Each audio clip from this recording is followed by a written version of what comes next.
प्रिय विद्यार्थियों व मित्रों, मेरे YouTube चैनल पर आप सभी का बहुत-बहुत स्वागत है। और आज के वीडियो में हम लेकर आए हैं कक्षा 9वीं का अर्धवार्षिक परीक्षा पेपर।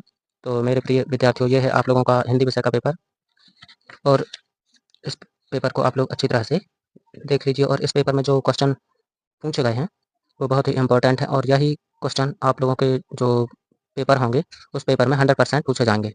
तो आप लोग जल्दी-जल्दी इन प्रश्नों को तैयार कर लें, क्योंकि यही प्रश्न आपके जो पेपर होने वाला है उसमें पूछे जाएंगे। तो आप लोग वीडियो को बिना स्किप किए हुए अंत तक ज़रूर देखें।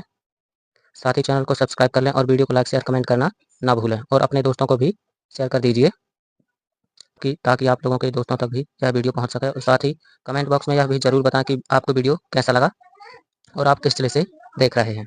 तो मेरे प्रिय विद्यार्थियों, देखते हैं अर्धवार्षिक परीक्षा पेपर 2025 कक्षा 9वीं सेट ए विषय हिंदी। और समय जो है 3 घंटे का और पूर्णांक 75 अंक का रहने वाला है। तो यहाँ पर दिशा निर्देश भी देख लेते हैं। तो दिशा निर्देश हैं सभी प्रश्न अनिवार्य हैं और प्रत्येक प्रश्न के लिए आवंटित अंक जो है उनके सम्मुख अंकित हैं। प्रश्न क्रमांक 1 से 5 तक वस्तुनिष्ठ प्रश्न है और प्रत्येक प्रश्न पर 1 अंक निर्धारित है। प्रश्न 6 से 17 तक कुल 12 प्रश्न हैं और प्रत्येक प्रश्न पर 2 अंक निर्धारित हैं। और जो शब्द सीमा है वह 30 शब्द हैं, अर्थात हमको जो आंसर देना है वह 30 शब्दों में हमको आंसर देना है। प्रश्न क्रमांक 18 से 20 तक कुल 3 प्रश्न हैं और प्रत्येक प्रश्न पर 3 अंक निर्धारित है। शब्द सीमा जो है वह 75 शब्द है। प्रश्न क्रमांक 21 से 23 तक कुल 3 प्रश्न हैं और प्रत्येक प्रश्न पर 4 अंक हैं और इसका उत्तर हमको 120 शब्दों में देना है। प्रश्न क्रमांक 6 से 23 तक सभी प्रश्नों के आंतरिक विकल्प दिए गए हैं। प्रश्न पहला, सही विकल्प का चयन कर लिखिए। आचार्य रामचंद्र शुक्ल ने हिंदी पद्य साहित्य को विभाजित किया है। तो आचार्य रामचंद्र शुक्ल ने हिंदी पद्य साहित्य को 3 कालों में विभाजित किया है, 4 कालों में, 7 कालों में और 8 कालों में। तो मेरे प्रिय विद्यार्थियों, इसका जो राइट आंसर होगा वह होगा 4 कालों में।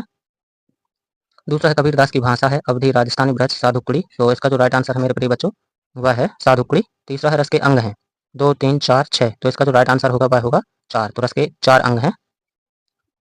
चौथा, झूरी ने दोनों बैलों को भेज दिया था, ससुराल भेजा था, दादी के घर, नानी के घर, मौसी के घर। तो झूरी ने बैलों को ससुराल भेज दिया था, तो ये इसका राइट आंसर हो जाएगा। पांचवा है किस समास में दोनों पद प्रधान होते हैं। तो द्विगु समास में, तत्पुरुष समास में, द्वंद्व समास में और अव्ययी भाव समास में। तो इसका जो राइट आंसर होगा वह होगा द्वंद्व समास, क्योंकि द्वंद्व समास में दोनों पद प्रधान होते हैं। छठवां है इस जल प्रलय में पाठ की विधा है कहानी, रिपोर्टाज, उपन्यास, नाटक। तो इसका जो राइट आंसर होगा बच्चों वह होगा रिपोर्टाज। दूसरा है रिक्त स्थानों की पूर्ति कीजिए। तो इसमें है खुलेगी साकल बंद खाली स्थान की। तो जो साकल से मतलब है साकर से, तो साकर जो होती है ये द्वार पर होती है, तो इसका राइट आंसर हो जाएगा। मात्रक छंद में खाली स्थान की गणना होती है, तो मात्रक छंद में मात्राओं की गणना होती है, तो ये इसका राइट आंसर हो जाएगा। तीसरा अलंकार का सामान्य अर्थ खाली स्थान है, तो अलंकार को गहना कहा जाता है, तो इसका राइट आंसर हो जाएगा। चौथा है तिब्बती लोग टोंटीदार बर्तन को खाली स्थान कहते हैं, तो टोंटीदार जो बर्तन होता है उसको केतली कहा जाता है। पांचवा है शब्दांश जो शब्द बनाते समय आरंभ में लगते हैं खाली स्थान कहलाते हैं। तो जो किसी शब्दांश के पहले लगते होने हम उपसर्ग कहते हैं, जो शब्दांश के बाद में लगते होने हम प्रत्यय कहते हैं। तो इसका जो राइट आंसर होगा वह होगा उपसर्ग। छठवां है लेखिका मृत की आजादी के प्रति जुनून था। प्रश्न क्रमांक तीसरा, निम्नलिखित कथनों के समक्ष सत्य या असत्य लिखिए। तो इसमें पहला है माखनलाल चतुर्वेदी की रचना साहित्य के देवता है, तो ये माखनलाल चतुर्वेदी जी की रचना है, तो इसका राइट आंसर हो जाएगा, अर्थात ये सत्य हो जाएगा। दूसरा रामचरितमानस एक खंड काव्य है, तो ये असत्य हो जाएगा क्योंकि रामचरितमानस एक महाकाव्य है। तीसरा है जाबिर हुसैन का जन्म बिहार में हुआ था, तो इसका राइट आंसर हो जाएगा, सही हो जाएगा। चौथा है खाना एक क्रिया शब्द है, सत्य। तो खाना एक क्रिया शब्द है, तो ये सत्य हो जाएगा। पांचवा है एकांकी में 3 अंक होते हैं, ये असत्य हो जाएगा। प्रश्न चौथा है सही जोड़ी का मिलान कर लिखिए। तो ग्रामश्री जो है ये सुमित्रानंदन पंत की रचना है। दूसरा है 3 वर्णों का समूह जो है ये स्वर संधि है। मनोरथ जो है ये विसर्ग संधि है। चौथा है संस्कृति एवं शिक्षा, तो संस्कृति एवं शिक्षा जो है ये श्यामाचरण दुबे की रचना है। पांचवा है शत्रु का विलोम है, तो शत्रु का विलोम है दुश्मन। और इस जल प्रलय में जो है ये फणीश्वर नाथ रेणु की रचना है, तो ये छठवें का राइट आंसर हो जाएगा। प्रश्न पांचवा है निम्नलिखित प्रश्नों के उत्तर एक वाक्य में लिखिए। तो इसमें है ज्ञान की तुलना किससे की गई है। तो ज्ञान की तुलना जो है वो धूल से की गई है। दूसरा है रसयुक्त वाक्य क्या कहलाता है, तो रसयुक्त वाक्य को हम काव्य कहते हैं। तीसरा है साहित्यिक पुरखे किसे कहा जाता है, तो साहित्यिक पुरखे प्रेमचंद को कहा जाता है, तो ये इसका राइट आंसर हो जाएगा। चौथा है साक्ष्य पत्रिका के विशेषांक का क्या नाम है। तो यहाँ पर हमको साक्ष्य पत्रिका के विशेषांक का नाम बताना है, तो अहिंसा जो कि जैन धर्म में है। पांचवा है लोक में प्रचलित उक्ति क्या कहलाती है, तो लोक में प्रचलित उक्ति जो है उसको हम लोकोक्ति कहते हैं। छठवां है लेखिका मृदुला गर्ग के नाना पढ़ाई करने कहाँ गए थे, तो लेखिका मृदुला गर्ग के जो नाना है वो विलायत पढ़ाई करने गए थे। प्रश्न छठवां है भक्तिकाल के 2 कवियों के नाम एवं प्रत्येक के रचना का नाम लिखना है। तो भक्तिकाल के 2 कवि हैं तो एक है कबीरदास। तो कबीरदास जो है भक्ति काल के कवि हैं। तो कबीरदास की रचना बीजक है और जो सूरदास जी हैं वो उनकी रचना सूरदास है। अथवा है नई कविता की कोई दो प्रमुख विशेषताएं लिखिए। प्रश्न 7वां है रसखान एवं माखनलाल चतुर्वेदी के भाव सौंदर्य की कोई दो विशेषताएं लिखिए। प्रश्न 8वां है कवि पंत ने गांव को हरता मन जनमन क्यों कहा गया है, लिखिए। तो कवि पंत ने गांव को हरता जनमन इसलिए कहा है क्योंकि जो गांव होते हैं, गांव की प्राकृतिक सुंदरता और हरियाली मन को बहाने वाली होती है, इसलिए कवि पंत ने गांव को हरता जनमन कहा है। अथवा कवित्री लदग्ध का घर जाने की चाह से क्या तात्पर्य है। प्रश्न क्रमांक 9वां कवि माखनलाल चतुर्वेदी को कोयल से ईर्ष्या क्यों हो रही है, लिखिए। तो कवि माखनलाल चतुर्वेदी को कोयल से ईर्ष्या इसलिए होती है क्योंकि जो कोयल है ये स्वतंत्र होती है और खुले आकाश में उड़ सकती है, जबकि जो कवि हैं वो जेल में बंद हैं। अथवा है मानसरोवर से कवि कबीरदास का क्या आशय है। 10वां प्रश्न है दोहा छंद की परिभाषा उदाहरण सहित लिखिए। तो जो दोहा छंद है ये अर्ध सम्मात्रिक छंद कहलाते हैं और इसमें 4 चरण होते हैं। तो पहले और तीसरे चरण में 13-13 मात्राएं होती हैं और दूसरे और चौथे चरण में 11-11 मात्राएं होती हैं। अथवा है रस के प्रकार और उनके स्थायी भाव, लिखिए। तो रस के प्रकार जो है वो 9 हैं और इनके स्थायी भाव आप लोग तैयार कर लीजिए। प्रश्न 11वां है खंड काव्य एवं महाकाव्य में कोई दो अंतर लिखिए। तो जो खंड काव्य होते हैं ये किसी व्यक्ति की घटना के किसी एक ही घटना का वर्णन किया जाता है और इसका आकार जो होता है ये छोटा होता है, जबकि महाकाव्य जो होता है ये बड़ा होता है और इसमें व्यक्ति के संपूर्ण जीवन की जो सभी घटनाएं होती हैं उनका वर्णन किया जाता है। अथवा यमक अलंकार की परिभाषा उदाहरण सहित लिखिए। तो यमक अलंकार में एक ही शब्द की बार बार पुनरावृत्ति होती है, लेकिन प्रत्येक बार उसका अर्थ जो होता है वो अलग अलग होता है। जैसे है कनक कनक के सौगुनी मादकता अधिकाय, या खाए बौराय और बापाय बौराय। प्रश्न 12 में गद्य की 4 गौण विधाओं के नाम लिखिए। तो गद्य की जो 4 विधाएं हैं वह है रेखा चित्र, संस्मरण, जीवनी, आत्मकथा। ये गद्य की 4 गौण विधाएं हैं। अथवा है डायरी विधा का सामान्य परिचय लिखिए। प्रश्न 13 है मुंशी प्रेमचंद अथवा श्यामाचरण दुबे की भाषा शैली की कोई दो विशेषताएं लिखिए। प्रश्न 14 है छोटी बच्ची को बैलों के प्रति क्यों प्रेम उमड़ आया। अथवा है तिब्बत में कानून व्यवस्था कैसी है, अपने शब्दों में लिखिए।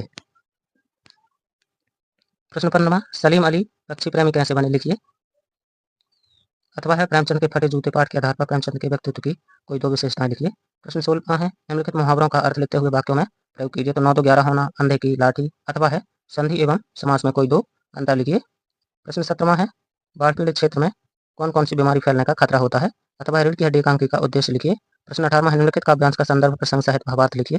फैली खेतों में दूर तलक मखमल की कोमल हरियाली लिपटी जिससे रवि की किरणें चांदी की सी उजली जाली। अथवा है प्रेमी ढूंढत में फिरो प्रेमी मिले न कोई, प्रेमी को प्रेमी मिले सभ्य समृत होय। प्रश्न 19 है निम्नलिखित गद्यांश की संदर्भ प्रसंग सहित व्याख्या कीजिए। तो इसमें है जटिल प्राणियों के लिए सलीम अली हमेशा एक पहेली बने रहेंगे। बचपन के दिनों में उनकी एयरगन से घायल होकर गिरने वाली नीलकंठ की वह गौरैया सारी जिंदगी उन्हें खोज के नए नए रास्तों की तरफ ले जाती रही। जिंदगी की ऊंचाइयों में उनका विश्वास एक क्षण के लिए भी डिगा नहीं। वो लॉरेंस की तरह नैसर्गिक जिंदगी का प्रतिरूप बन गए थे। अथवा है मेरी दृष्टि इस जूते पर अटक गई है, सोचता हूँ फोटो खिंचवाने की। अगर यह पोशाक है तो पहनने की कैसी होगी। नहीं, इस आदमी की अलग अलग पोशाकें नहीं होंगी, इसमें पोशाक बदलने का गुण नहीं है और यह जैसा है वैसा ही फोटो में खिंच जाता है। प्रश्न 20वां है समय का महत्व विषय पर एक अनुच्छेद लिखिए। अथवा गणतंत्र दिवस की तैयारी के संबंध में दो मित्रों के मध्य संवाद को लिखिए। प्रश्न 21वां है निम्नलिखित अपठित काव्यांश या गद्यांश को पढ़कर विशेष प्रश्नों के जो पूछे गए हैं प्रश्न उनके हमको आंसर देना है। तो युवक नहीं जो देख संकटों को डर जाता, यह चौकोर ही नहीं कि जो अंगार न खाता, बलिदानों का पंथ नहीं जिसने पहचाना, कह देगा यह कौन है कि वह भी परवाना। प्रश्न 1 उपर्युक्त काव्यांश का उपर्युक्त शीर्षक लिखिए। दूसरा है बलिदान कौन देता है। तीसरा उपर्युक्त काव्यांश का भावार्थ लिखिए। अथवा इस संसार में पृथ्वी आकाश चंद्रमा सूर्य जैसे ये बड़े बड़े चरखे हैं, इनको भी चलाने के लिए कोई एक है। जब तक वह इन्हें चला रहा है तब तक ये चल रहे हैं। उदाहरण स्वरूप इस चरखे को जब मैं चलाती हूँ तो ये आप लोग इस गद्यांश को पढ़ लीजिए और इसके जो ये प्रश्न दिए हुए हैं इन प्रश्नों के आंसर भी इसी से देना है और इसमें हमको उचित शीर्षक यानी जो उपयुक्त शीर्षक होगा उसका नाम लिखना है। प्रश्न 22वां है अपने विद्यालय के प्राचार्य को शाला त्याग प्रमाण पत्र हेतु आवेदन लिखना है। अथवा अर्धवार्षिक परीक्षा परिणाम की जानकारी देते हुए अपने मित्र को पत्र लिखिए। प्रश्न 23वां निम्नलिखित में से किसी एक विषय पर रूपरेखा सहित सारगर्भित निबंध लिखिए। तो जल संरक्षण, पर्यावरण प्रदूषण, मेरी प्रिय पुस्तक, आदर्श विद्यार्थी के गुण और जीवन में खेलों के महत्व, इन 5 विषयों में से हमको किसी भी एक टॉपिक पर निबंध लिखना है। वीडियो कैसा लगा कमेंट बॉक्स में जरूर बताएं। जय हिंद, वंदे मातरम दोस्तों।